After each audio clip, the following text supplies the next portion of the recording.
읽은 말씀을 가지고 오늘 나눌 하나님의 말씀의 제목은 가난한 자를 위한 예수님이십니다. 방금 읽었던 이야기는 예수님이 어린 시절을 보냈던 나사렛 회당에서 있었던 일입니다. 예수님께서 전례대로 하던 대로 안식일이 되니까 회당에 들어가신 거예요. 예수님이 회당에 들어가셨습니다. 이미 이 나사렛이라는 동네에 예수님에 대한 소문이 퍼져 있었던 거예요. 요단강에서 세례를 받으시고 하나님의 아들이라 선포된 것들을 본 사람들이 나사렛의 소식을 전한 거죠. 예루살렘에서 이미 여러 가지 기적을 행하시고 병자를 고치셨던 일들이 나사렛에 이미 소문이 퍼진 겁니다. 가버나움에서 예수님께서 행하셨던 기적 이야기가 예수님보다 먼저 나사렛에 도착한 다음에 예수님께서 어린 시절을 보냈던 나사렛 예수시라 일컬음을 받았잖아요. 테코거든요. 테코. 저희 이 아버지가 저희 외삼촌 외숙모 보고 맨날 그랬어요. 저희 외숙모가 어디 사람이냐면 울산에서 경주 이렇게 가다 보면 경주 가까운 동네에 말방이라는 동네가 있어요. 그 동네 출신이시거든. 그러니까 저희 아버지는 이제 그 외가 쪽에서는 제일 큰 사위셨고 이제 나이가 어린 저보다 5살 많은 형보다 3살밖에 안 많은 그 외삼촌 처남을 거의 키우다시피 했으니까 그 처남댁에게 저희 아버지가 맨날 그랬어요. 말방댁 그랬거든요. 이게 테코인 거예요. 예수님의 테코가 뭐냐면 나사렛이셨던 거죠. 시골이고 총구석입니다. 그냥 어린 시절을 같이 보냈던 예수님인 줄 알았는데 그 예수님의 기적에 대한 이야기, 그 예수님으로부터 뭔가 특별한 은혜와 혜택을 얻을 수 있을 거라는 기대가 먼저 나사렛에 도착했고 예수님이 오셨는데 안식일이었고 그 안식일에서 이제 회당에 도착하신 예수님께서 앞에 서시니까 맡은 자가 성경 두루마리를 갖다 준 겁니다. 펼치셨는데 그 두루마리가 마침 이사야 성경이었고 펼치시니까 어디를 펼치셨냐 하면 61장을 펼치신 겁니다. 그래서 1절 이하를 이렇게 읽으셨는데 오늘 누가복음에 그 이사야 61장 이하의 말씀들을 이렇게 써 놓은 거죠. 같이 읽어보죠. 좀 전에 읽었는데 18절, 19절 두 절 같이 읽습니다. 시작. 주의 성령이 내게 임하셨으니 이는 가난한 자에게 복음을 전하게 하시려고 내게 기름을 부으시고 나를 보내사 포로된 자에게 자유를 눈먼 자에게 다시 보게 함을 전파하며 눌린 자를 자유롭게 하고 주의 은혜의 해를 전파하게 하려 하심이라. 그래서 중요한 거 이거예요. 가난한 자에게 복음을 전하게 하려고 예수님에게 기름을 부으셨다는 겁니다. 어디를 떠올리시면 되냐 하면 세례 받으시던 장면을 떠올리시면 돼요. 예수님께서 세례요한에게 세례를 받으신 다음에 이렇게 물에서 나오실 때 하늘에서 오는 하나님의 목소리, 아버지의 목소리가 있었던 거죠. 이는 내 사랑하는 자여 내 아들이니라 했던 목소리가 들렸고 밑에는 아들 예수님이 계셨고 그 하나님과 아들 예수님 사이에 성령께서 이렇게 내려오셔서 예수님께 닿으셨던 그 장면, 하나님께서 아들 예수님에게 성령으로 기름 부으신 그 장면. 왜요? 왜 그렇게 하셨다고요? 가난한 자에게 복음을 전하게 하시려고 그렇게 하셨다는 겁니다. 이게 중요한 거예요. 그럼 우리는 질문해 봐야죠. 누가 가난한 자인가? 일단은 이사야 61장에 나타난 가난한 자, 누가복음에서 굳이 또 써서 구분한 가난한 자는 이렇게 됩니다. 포로된 자가 가난한 자, 눈먼 자가 가난한 자, 눌린 자가 가난한 자인 겁니다. 그래서 포로된 자에게는 자유를 선포하게 하실 거고 눈먼 자에게는 다시 눈을 떠서 볼 수 있게 하실 거고 눌린 자에게는 그 누른 것들을 치워서 자유롭게 하실 겁니다. 이 가난한 자들에게 예수님께서 복음을 전하실 텐데 그저 그냥 물질이 좀 부족해서 등록금 낼 돈이 모자라서 집세 낼 돈이 부족해서 병원 갈 치료비가 부족해서 가난한 것을 포함한 죄의 포로된 자, 우리가 죄에서 자유롭게 되고 싶고 매번 회개하지만 그 회개한 제목으로 다음 주일날 예배드리 올 때 또 회개하잖아요. 자유롭지 못했던. 우리는 죄에서 벗어나려고 하지만 죄는 끈질기게 우리를 붙잡고 놓아주지 않잖아요. 마치 포로된 자인 것 같은 겁니다. 눈먼 자요. 우리 계속 누가복음 보면서 보겠지만 예수님을 앞에 두고도 계속 사람들이 찾아요. 그리스도가 어디 계시냐. 예수님과 함께 길을 가면서도 내게 말씀하시는 분이 예수님이란 걸 모릅니다. 앞에 길이 있는데 어떤 게 진짜 길인지 분간을 하지 못합니다. 주위에 사람들을 열어두고도 그 사람들 중에 누가 내 편인지, 누가 내가 의지해도 되는지, 누가 날 정말 좋아하는 사람이고 사랑하는 사람이고 내가 투자해야 될 사람인지 우리 잘 못 보잖아요. 길을 못 보고 방법을 못 보고 사람을 잘 못 보는 눈먼 자, 눌린 자예요. 가난하면 눌린 자도 있겠지만 병들매 눌린 사람들 우리 주변에 너무 많죠. 관계에 어그러짐에 눌린 사람들이 있고 내가 지나치게 큰 꿈에 눌려가지고 자유롭지 못한 사람들이 있잖아요. 지금 충분히 많이 가진 것 같지만 앞으로 더 많이 가질 소망을 가졌기 때문에 지금 가진 것도 누리지 못하고 가난하게 사는 사람들 얼마든지 우리 주변에 있잖아요. 이렇게 따지고 보면 세상에는 가난하지 않은 사람은 없는 겁니다. 삶의 결핍에 시달리는 인간들 전부 다 이 말씀을 이렇게 기준해서 비춰보면 세상에 사는 모든 사람들이 가난한 자일 수밖에 없어요. 하다못해 모든 걸 다 가진 것 같은 사람도 죽음의 압박에서 자유롭지 못하잖아요. 죽음에 눌려 살잖아요. 세계를 다 정복하고 지배했고 다 그 발 아래 두었다 여겼던 진시황은 죽음에 시달린 거예요. 죽지 않을 방법이 없겠나 고민하고 찾아다녔던 거 아니에요? 가장 큰 권력과 가장 많은 부유함을 누렸지만 정작 그 사람은 평안하지 못했어요. 왜요? 죽을 것 같으니까. 그 죽음에서 벗어나지 못하겠으니까. 그러니까 그 사람도 결국은 눌린 자일 수밖에 없고 가난한 자일 수밖에 없고 삶의 결핍에 시달리는 인간들 모두는 끝내 예수 그리스도의 복음이 필요한 사람일 수밖에 없는 거예요. 그들을 위해서 예수님 오셨고 그들을 위해서 예수님께서 기름 부음을 받아서 저들에게 자유를 다시 보게 함을 선포하실 겁니다. 예수님께서 이 일을 위해서 오신 거죠. 그리고 이 이사야 61장의 말씀을 읽고 이 말씀을 이렇게 저처럼 이렇게 설명하신 다음에 그 함께 있는 사람들에게 선포하신 겁니다. 21절 같이요. 시작. 이에 예수께서 그들에게 말씀하시되 이 글이 오늘 너희 귀에 응하였느니라. 19절에 뭐라 그랬냐면 주의 은혜의 해를 선포하게 하려 하심이라. 그 은혜의 해가 내가 지금 너희 가운데 있으면서 응한 거다. 오늘이 그 은혜의 해라는 거예요. 자유를 얻을 수 있는 시간, 가난하면서 풀릴 수 있고 눈먼 것에서 놓일 수 있고 눌린 것에서 자유함을 얻을 수 있는 시간이 오늘이다. 그런 거예요. 오늘 설교의 제목이 가난한 자를 위한 예수님입니다.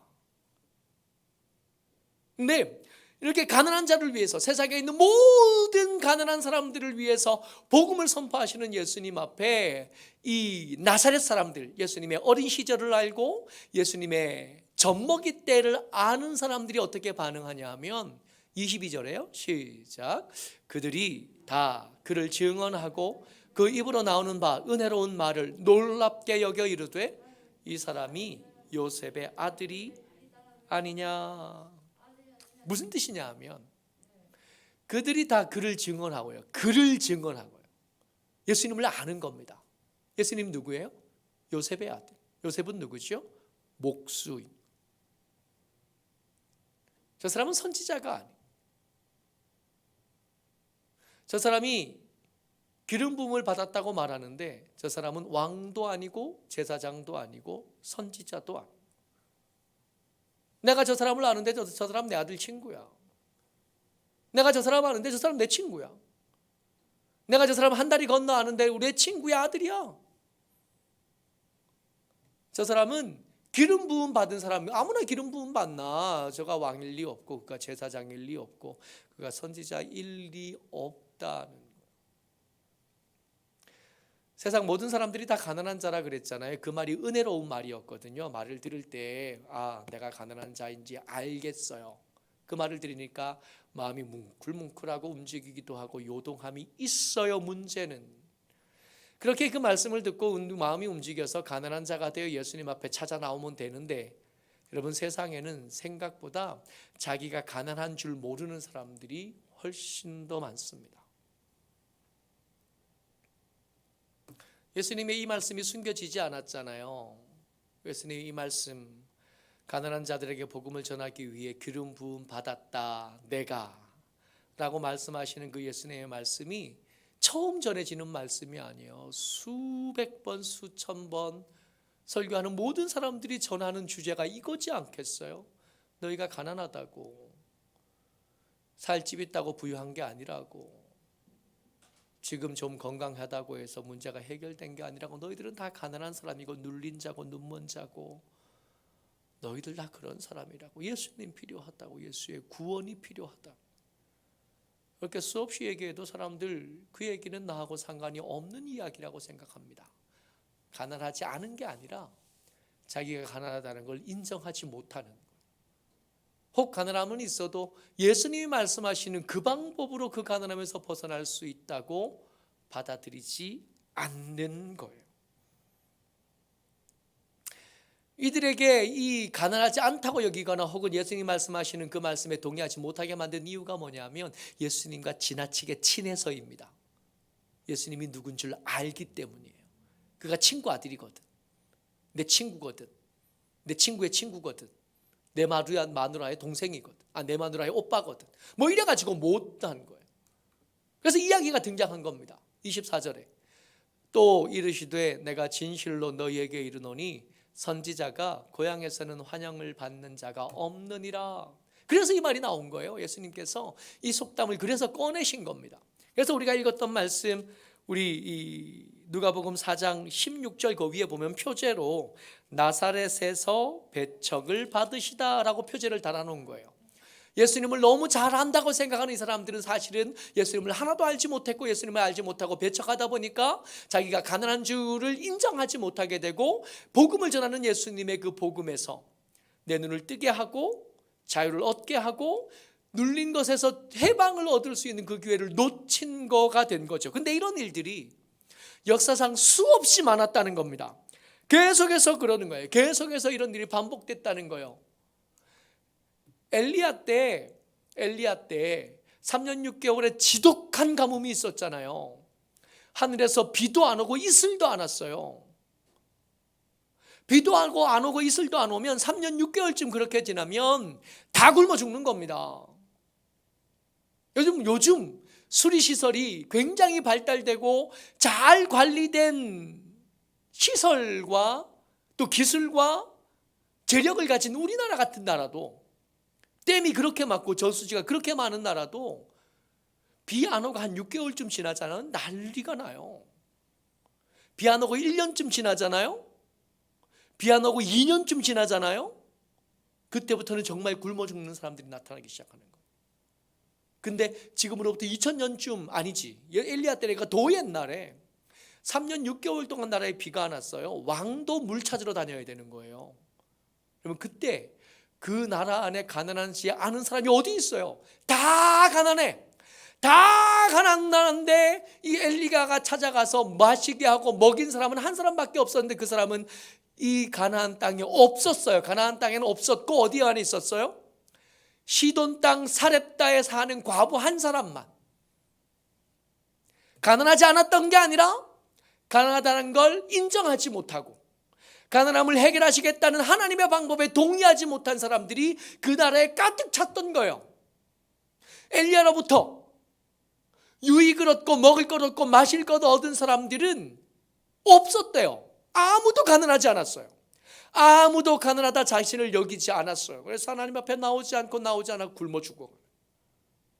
여러분, 엘리사 때는요, 여러분, 엘리사 때에 그 나라에 문둥병, 나병 환자들이 없었을 리가 없잖아요. 여러분 한 30년 40년 전에만 해도 우리가 사는 도시들마다 도시 외진 곳 어느 곳에서는 나병 환자들만 모여 사는 동네가 있었지 않아요? 그 동네에서 닭 키웠잖아요. 그 동네에서 돼지 키우지 않았어요? 그래서 그 도시 안에 있는 계란 그 동네에서 나온 거고 그 동네에서 돼지고기 나왔던 거 아니에요?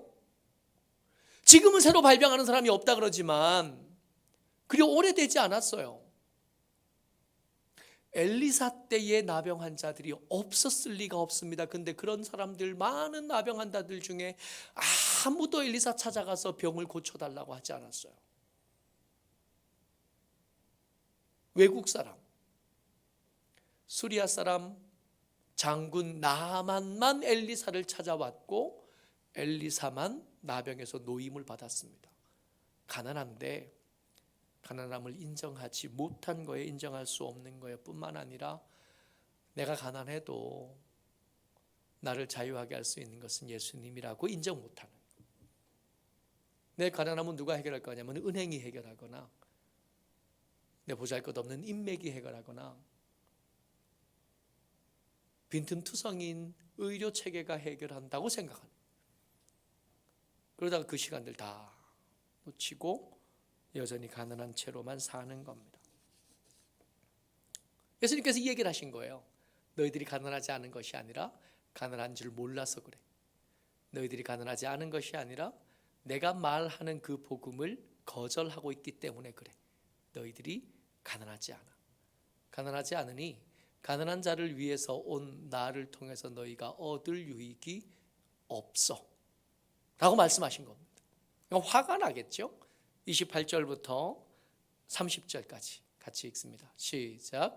회당에 있는 자들이 이것을 듣고 다 크게 화가 나서 일어나 동네 밖으로 쫓아내고 그 동네가 건설된 산 낭떠러지까지 끌고 가서 밀쳐 떨어뜨리고자 하되 예수께서 그들 가운데로 지나서 가시니라.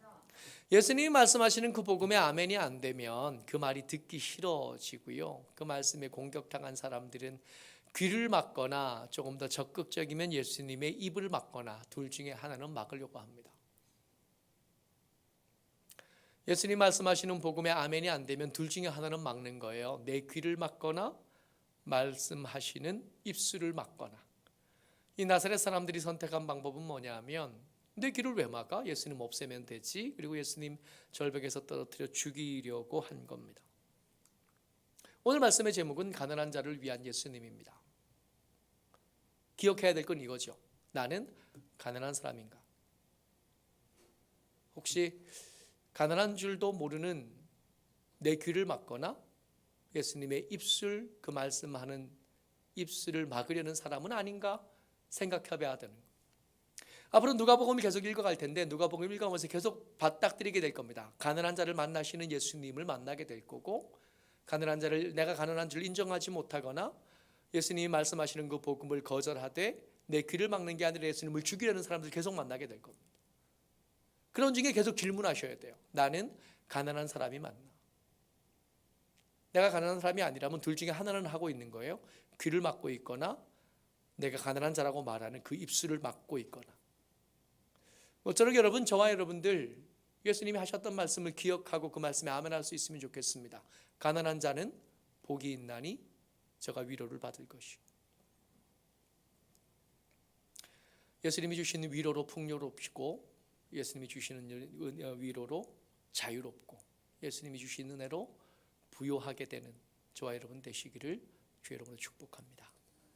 아멘.